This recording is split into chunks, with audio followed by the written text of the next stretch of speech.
تخيل تصحى من النوم تلاقي كل عيلتك مقتولة بالفأس والقاتل يختفي وكأنه شبح.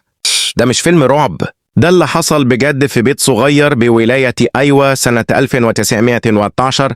الناس لحد النهاردة بيسمعوا أصوات الأطفال اللي اتقتلوا، وفي واحد فعلا طعن نفسه جوه البيت في نفس الدقيقة اللي حصلت فيها المذبحة من أكتر من 100 سنة. الليلة دي عيلة مور كانت نايمة في أمان، الأب والأم وأربعة أطفال، لكن الساعة 12 بالليل دخل شخص مجهول مسك فأس وابتدى يضرب.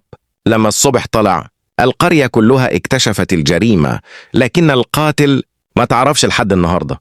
بعد سنين البيت ده ما فضلش مجرد مكان جريمة، بقى لعنة حقيقية. أي حد يبات فيه بيحلف إنه يسمع أطفال بيجروا في الممرات وأصوات خطوات فوق السلم وأبواب بتتفتح وتقفل لوحدها. في 2014 مجموعة محققين في الظواهر الخارقة قرروا يقضوا ليلة كاملة جوه البيت الساعة 12:40 بالظبط، نفس توقيت المذبحة. واحد فيهم مسك سكين وطعن نفسه فجأة من غير سبب، وكأنه البيت هو اللي أجبره. الغريب إنه نجا، لكن لحد النهاردة مش بيتكلم عن اللي حصل جواه.